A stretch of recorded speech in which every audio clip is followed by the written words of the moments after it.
You're doing politics on the side, so Anna. Everyone is in politics in Ghana. Everybody's doing politics. Either you are A or B. So. Are you sure? Of course. There are people who are still very neutral. I have been neutral for a long time, but I have been Dankwa Buzia even before I became. My father I was in the former president of Ghana, Afrifa, used to come to my.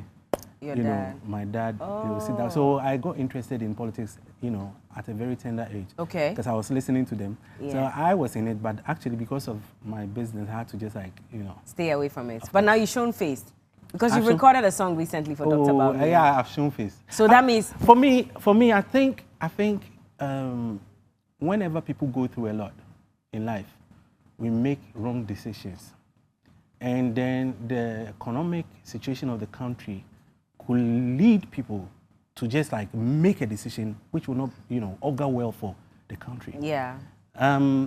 Every country goes through this, phase of going through financial challenges. Yeah. And this is the time Ghana we are going through it. Mm-hmm. We don't have to just give up and tell people okay, this one, because no one particular person can fix this until this whole country will come together to fix it. It's not fixable. Okay. Okay, for example, today, maybe the dollar is 16. Mahamudu will come, it will be 25. Another will come. The next 10 years, probably, if God permits and we are living, Bella, you interview me again, as I told you. It's not, we have to, do an introspection as a people, so that to know what exactly is ailing, our economy. Our country as a whole. And so for me, the step of especially educating the youth is something that I hold, the reason why I hold on to the MPP. And, You're talking about free SHS? Of course. Oh, okay. So that's why you... No, not that one alone, because they actually introduce a lot of, interventionist programs, even more than the other side. For me, I'm not, I'm purely MPP, I will tell you. Oh, you've always been? I have always been. Okay, so doing a song for Dr. Bawumia is nothing new that people should be shocked and actually, about. I see something different in that man. What exactly? I see him to be the future of this nation. I see him that he will transform. And especially people don't actually understand. People actually think about bread and butter alone. But there are certain times that people in places will take decisions to change the destiny of a nation.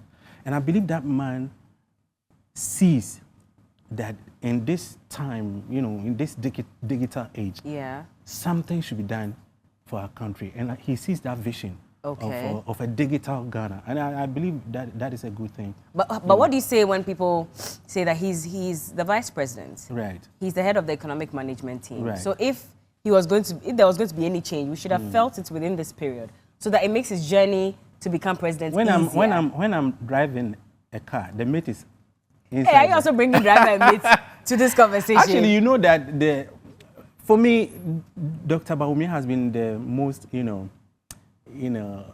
the most visible vice president I've ever seen in Ghana. For me. Okay. So the vice presidency is something ceremonial.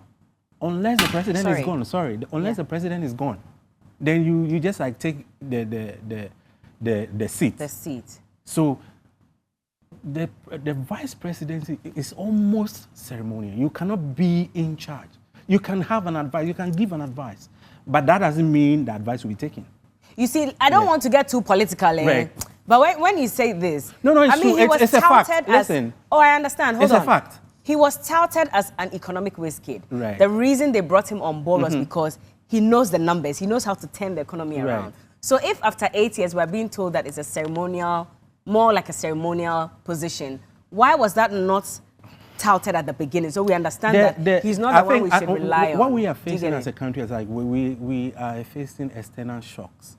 Shocks from... No, you're sounding like... No, it's true. I did economics in school. Person. No, I did economics in school, so I know. I see. And so,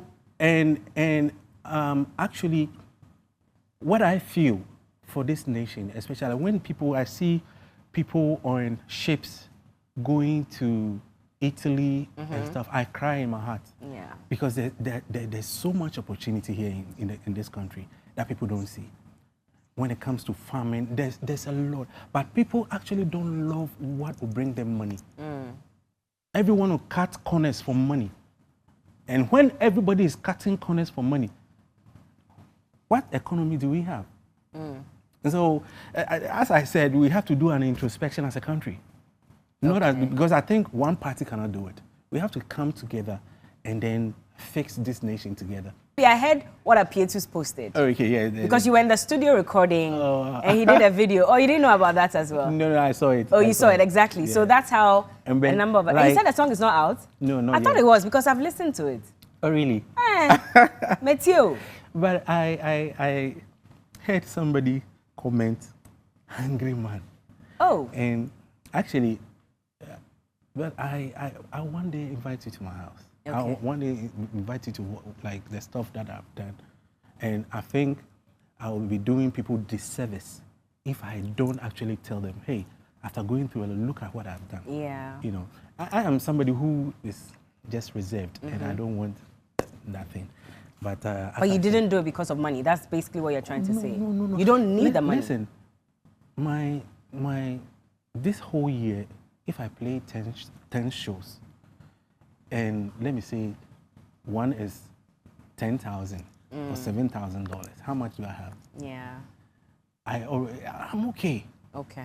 I don't need anybody. I don't need this thing to say. No. Actually, it can't even buy me. If I get that, it can't even buy me a car. So why? I am doing it because I believe. Has Doctor heard the song? Has he gotten back to you on what he thinks about the song? Yeah, I don't actually know, but he'll actually listen to hear it. Yeah, of course. Okay, well, congratulations on that, by the way. So you decided on your own that you want to do something. I did on my own. It's not like anybody from the party called you. No. If anybody comes up from anywhere that I support, if, for example, NDC comes up, there's somebody I support. Yeah, then you would. I have already seen I like the former president. He's a very nice person. Okay. You know, articulate. He's well spoken and all that. But I've also experienced his leadership. Yeah. I think we should go forward. For me, that's my opinion. Okay. If Ghana doesn't and they vote, no, that's fine. The way you say go forward, then we should go for GUM. Or we should go for movements for change. No. We go for Dr. Bawumia, please. Or the new force. The new force too is there. Actually, I don't know. Have you followed any of his activities? So you don't really know much about him. And as far as you're concerned, it's Dr. Bawumia and nobody else. Oh, yeah. They can do whatever they want. Because of the vision he has, the digital. Like for me, I'm so concerned about corruption and, you know, in all this stuff in society. It is not one party alone. If we don't put in place certain things to curb corruption, forget it. Everybody will come and do the same. But these governments, they've not done too well with corruption either. That's what they say every time a government is in power. When NDC was in power, that's what they said. Yeah, but this government promised us heaven on earth. Ofori Amponsah. Well. So I mean, for a lot of Ghanaians, I'm sure they all thought that, oh, this is it. We're going to walk on streets of gold. If anybody thinks like this is it, then the thing is endemic. It's in us. Listen, it's not a government, it's the people. Listen. I'm listening. Oh, I'm listening. The thing is in us, the people. As I said before, we have to do an introspection of ourselves. It is us. Because it is me, I'll vote for Bella, and Bella will be at the presidency. So if I say Bella, Charlie, you know me. Yeah, so the thing is, as I said before, like, the downturn, especially when it came to the 80s and the late 90s, it wasn't as easy. Yeah. So that also contributed to, you know, I mean, Rollins came to say he's killing it. You can't kill it. We have to kill it with structures. Okay. And when the structures are fixed, we're good. If it's something is digital, you cannot pay me anything. Okay. Like I said, I don't want us to go too deep into politics because then it becomes, I'll leave it there. But just quickly on the song, were you under a bit of pressure to outdo the song done by Daddy Lumba? Because you remember that one for Nana? Yeah. Na, you win. And that's like a solid... recording. It was. Whether you are for MPP, NDC, when that song plays, you dance. Yeah. Do you get what I mean? Yeah. So were you under a bit of pressure to sort of outdo that song or to match up to it? I can't outdo my master. Okay. There is something that people say, and I just wonder. that Lumba is one in a million talent. We will see this. We will see maybe him in another 50 or 100 years. I don't know. Yeah. Even if it will happen again. So he's a legend. Phenomenal. He is. I am a singer too. I'm a song. He sees me more of as a songwriter. He's like, how do you write all these songs? But I see him as a spectacular singer and, you know, creative person. Okay. And so you're not trying to beat him to it. You're giving him the respect. But are you still in touch with him? Yes, I am. Oh, okay. Yes, I am. Yeah. When are you going to record a song together again? Oh, Charlie, ask him right now on the screen. Mamu, yes, how? We, the millennials, we understand that era so well. But I'm hoping it will come. You owe us some music. Yeah, I think so. Whether with him or on your own. Yeah, promise me on this set that you are going to release another banger. You give me an album. When I come back, the first thing I will do is I go to his house. Oh, okay. And then I'll put it before him. I hear you.